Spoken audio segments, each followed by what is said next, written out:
नमस्कार, बहुत स्वागत है आपका। आप देख रहे हैं गणपति धर्मा सन्मार्ग।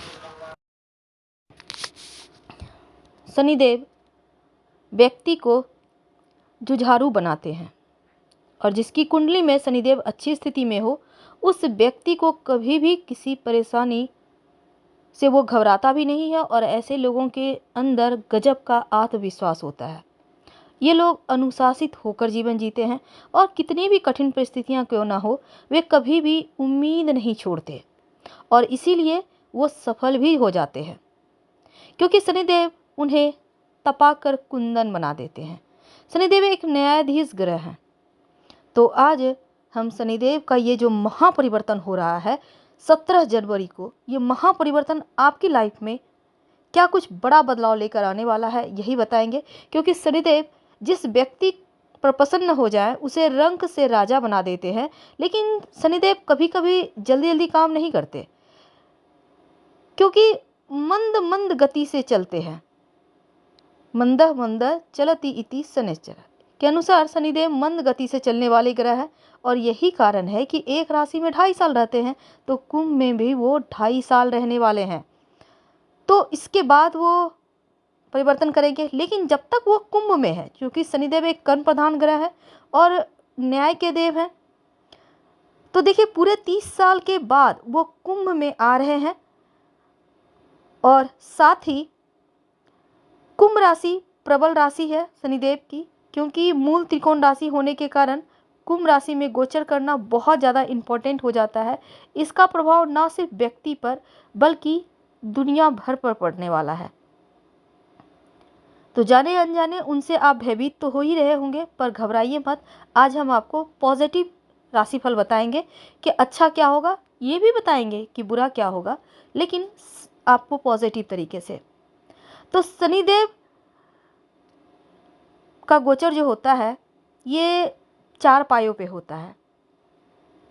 शनि ग्रह का गोचर बहुत ज़्यादा प्रभावशाली तो होता है, लेकिन समय और स्थिति को देखकर आप ये पता लगा सकते हैं कि शनि का पाया और शनि का पाद कौन सा है। इसी आधार पर आपके ऊपर इसका प्रभाव रहता है, फल भी देते हैं। तो किस राशि में प्रवेश कर रहे हो, उस समय चंद्रमा पहले 6ठे 11वें भाव में हो तो स्वर्णपाद कहलाता है, दूसरे 5वें 9वें भाव में हो तो रजतपाद कहलाता है, तीसरे 7वें 10वें भाव में हो तो ताम्रपाद कहलाता है, और चौथे 8वें और 12वें भाव में हो तो शनि का पाया लौहपाद कहलाता है। तो सोना का पाया होने से व्यक्ति के जीवन में संघर्ष देते हैं, क्योंकि ये सही नहीं है, मानसिक तनाव बढ़ा देते हैं। लेकिन आज हम जैसे कि एक सिंपल तरीके से जानकारी देते हैं, जैसे कि चांदी का पाया हो तो शुभ फल की प्राप्ति होती है, व्यक्ति धन खूब प्राप्त करता है, पद प्रतिष्ठा बढ़ती है, जीवन में पदोन्नति होती है, भूमि भवन मकान वाहन की प्राप्ति होती है। और तांबा या ताम्रपाद हो तो ऐसे लोगों को व्यवसाय नौकरी में उन्नति करता है। इनका बड़े बड़े लोगों के बीच में उठना बैठना होता है, विद्या की प्राप्ति, विवाह होना, वैवाहिक सुख बढ़ना, सुख सुविधाओं का भोग करना, लंबी दूरी की यात्रा का सुख मिलना जैसी चीज़ें होती है। लेकिन जो लौहपात होता है वो अशुभ माना जाता है, जो स्वास्थ्य की मुश्किलें बढ़ाता है, चोट चपेट दुर्घटना देता है। तो ताम्रपात जो होता है, तांबे का पाया, वो सबसे शुभ फल देने वाला माना गया है, क्योंकि इस समय में ही व्यक्ति ज़्यादा उन्नति करता है नौकरी व्यापार में और व्यक्ति सुख के साधन प्राप्त करता है। तो ये तो थी। लेकिन मेष राशि वालों, अगर हम शनिदेव के पाए की बात करें तो शनिदेव आपके लिए लोहे के पाए पर आ रहे हैं कुंभ राशि में। लेकिन लोहा का पाया भले ही थोड़ा सा अशुभ फल देता है, थोड़ी सी आर्थिक चुनौतियां देता है, स्वास्थ्य में परेशानी देता है, लेकिन चिंता ना करें, क्योंकि सस नामक महापुरुष राजयोग जो बन रहा है वो आपको संभाल लेगा, वो आपको हर मुश्किल से बाहर निकाल देगा। तो चलिए समझते हैं कि क्या होगा इस पीरियड में जब शनिदेव आ रहे हैं कुंभ राशि में। और पहली बात, आपके 10वें भाव और 11वें भाव के स्वामी हैं और इस समय आपके 11वें भाव में गोचर करेंगे और सस नामक महापुरुष राजयोग यहाँ से शुरू हो रहा है। तो आपके लाभ के स्वामी का लाभ भाव में गोचर करना बहुत शुभ है। खासकर जो विद्यार्थी हैं, पढ़ाई के लिए घर से दूर जाना चाहते हैं, या फिर आपने पीआर आवेदन के रिजल्ट का इंतजार कर रहे हैं, तो इस अवधि में 2.5 साल, अगला जो 2.5 साल है, बड़ी खुशखबरी लेकर आया है। खासकर जो लोग जॉब करते हैं उनको बड़ी सफलता मिलने की संभावना बनी हुई है। पदोन्नति होगी। जो लोग नौकरी बदलने की योजना बना रहे हैं उनको बेहतर मौका मिलेगा, और जो लोग खुद का व्यवसाय कर रहे हैं उन्हें नए बिजनेस में सफलता मिलने की संभावना है। अगर आपका कहीं पैसा अटका हुआ है विभाग में, या कहीं भी किसी के पास भी अटका हुआ है, तो धन वापस मिलने के योग बन रहे हैं। आपको प्रयास जरूर करना चाहिए, और इस समय किसी को धन उधार भूलकर भी मत दीजिएगा, वरना वो पैसा आपका डूबना लगभग तय है। अगर आप किसी के साथ रिश्ते में हैं, प्रेम संबंध में हैं, तो इस अवधि में आपको थोड़ा सा संभल कर आगे बढ़ना है, क्योंकि उतावलापन से बचना होगा, ध्यान से आगे बढ़ना होगा। और इस समय एकादश भाव में आकर आपकी इनकम आकस्मिक रूप से बढ़ने वाली है, अप्रत्याशित बढ़ने वाली है।